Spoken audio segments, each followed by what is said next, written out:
So bwe twogera ku family ezikkirizibwa Katonda twogera ku family etandikibwa omwami n'omukazi, omusajja n'omukazi, Adamu ne Eva. Tesi Adamu ne Joshua. Tewaliiwo family etandikibwa nga omusajja olina okwekyusa ofuuke omukazi osobole okuwasibwa omusajja. Kasitoba mu butonde bwo nga tewajja ng'oli female, tewajja ng'oli male, tewajja ng'oli kitonde kisajja, tewajja ng'oli kitonde kikazi, eyo family teri ordained by God. Tewereddwa Katonda mukisa era si ye yagitandika. Eyo family etandikibwawo omulabe Sitaani kasita ekibi kyajja mu nsi n'ayagala buli kimu Katonda bwe yakikola akikyuse. Oda ya Mukama akole ye endala, so buli kimu kyakyuka. Katonda bwe yatuwa obulamu ye n'aleeta okufa. So ne family eno ey'omusajja n'omukazi, kasita Katonda yagamba musajja na mukazi, Sitaani tekisobola mukola, tasobola kugondera Katonda, so alina kukola ye the opposite. Musajja na musajja oba mukazi na mukazi. So buli family gye twogerako mu Bible, gye twogerako mu program ya The Way, twogera ku family ekkirizibwa Katonda. Yeyo gye tugamba nti buli omu gy'alina okubeeramu.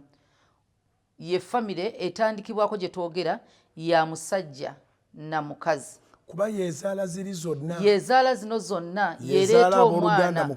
Wano temuli mu ntandikwa temwali mu kigambo adoption.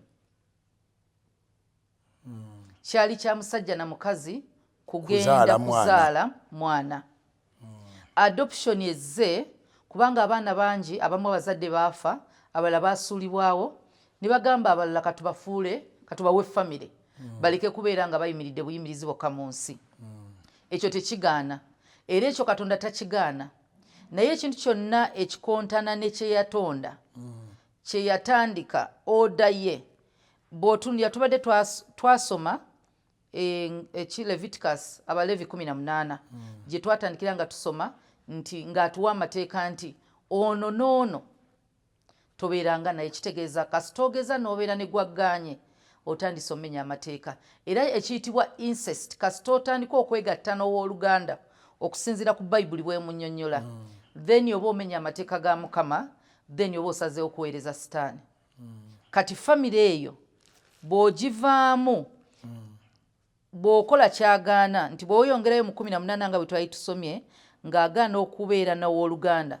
18 eyo bwe twasoma eky'Abaleevi 18 twasoma paka ku lunyiriri olw'18, naye bw'obuukawo awo bw'ogenda ku 22 atubuulira ekitali family ye kyatakkiriza. You shall not lie with a male as with a woman, it's an abomination.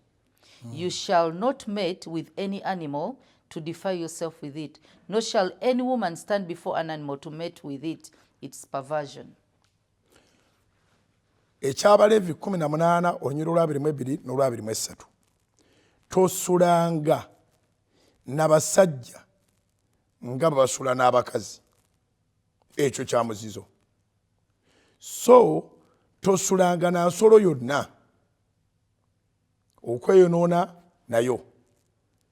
So n'omukazi yenna tayimiriranga mu maaso g'ensolo okugalamira nayo.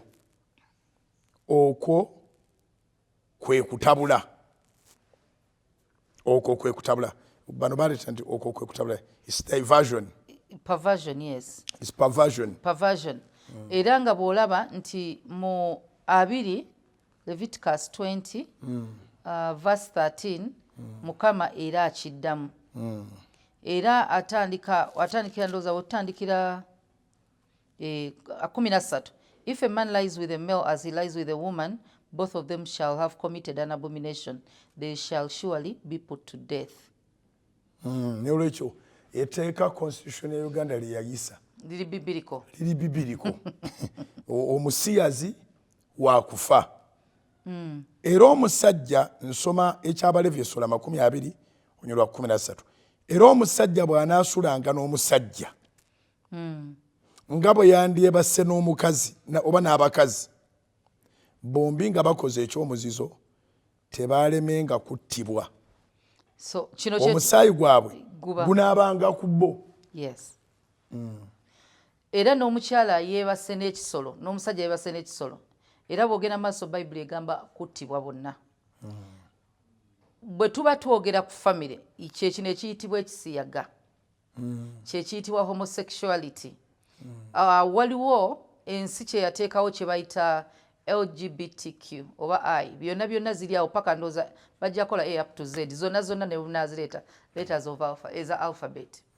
Now ffe ng'abalokole tugamba kintu kimu ne Kristo tugamba be born again kyobola waliwo second birth bw'oba golooza bwotebwa ki bw'obanga bw'olowooza longoosebwa waliwo okuzaalibwa okwokubiri. Naye ekintu ky'olimu kyatandikibwa Sitaani. Ekintu kyonna Katonda kyagaana kya mulabe.